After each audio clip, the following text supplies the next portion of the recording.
आज जो मामला था, एक जो है प्रेम प्रसंग को लेकर के एक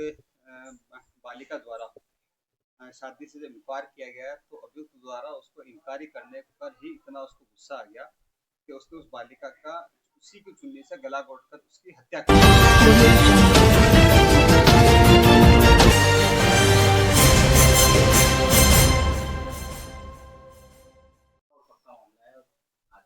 आज जो मामला था, एक जो है प्रेम प्रसंग को लेकर के एक बालिका द्वारा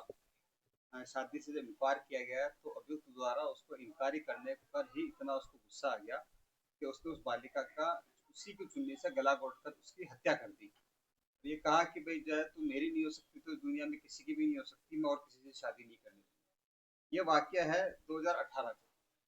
5 जनवरी का कोई बालिका थी कोमल। कोमल के पिता ने जो है एक पुलिस की दर्ज कराई कि उसकी बच्ची जो है आज दोपहर से लापता है। सारे परिवार वालों ने ढूंढा और 6 तारीख को उसके चाचा ने जब घर के पिछवाड़े में और जानकारी करी जानकारी करी तो ये पता पाया कि वहाँ झाड़ियों में उनकी बच्ची जो है कोमल मृत अवस्था में पड़ी हुई है। उसकी जो है उन्होंने रिपोर्ट दर्ज कराई। पुलिस ने तुरंत अनुसंधान करके परिवार वालों से जानकारी करके कौन संदिग्ध व्यक्ति हो सकता है, तो ये परिवार वालों द्वारा ये जानकारी दी गई कि बालिका जो है एक करण सिंह उर्फ जूली नाम के व्यक्ति से टेलीफोन पे बातें करती थी, जो उनके पास में ही रहता था और उसके संपर्क में आया। और उस बालिका के पास में से उस करण सिंह ने कुछ मोबाइल भी दिए थे, वो मोबाइल भी उसके घर वालों ने बात करते हुए पकड़ लिया और मोबाइल भी जब्त कर लिया।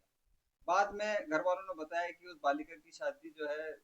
आगरा में तय कर दी, उसके बड़ी बहन के माध्यम पायल के माध्यम से उसकी शादी तय कर दी। तो इस बात की जब जानकारी अभियुक्त को हुई तो अभियुक्त करण सिंह ने उनके घर वालों को लगातार फोन करता रहा, उसकी बड़ी बहन को भी फोन करता रहा कि भाई ये जो इसकी सगाई हुई है वहां मैं शादी नहीं होने दूंगा और ये मेरी नहीं हो सकती, किसी और की भी नहीं हो सकती। इसी के कारण से उसने करण सिंह ने 5 तारीख को उसको फोन करके मिलने के लिए बुलाया और बुलाकर उसके घर के पिछवाड़े में झाड़ियों में ले गया। झाड़ियों में ले जाकर जो बालिका जो खुद जो चुन्नी पहन के गई थी उसी स्टॉल से उसकी गला घोट करके उसकी हत्या कर दी और वो वहां से फरार हो गया तो वो आगरा भाग गया। जब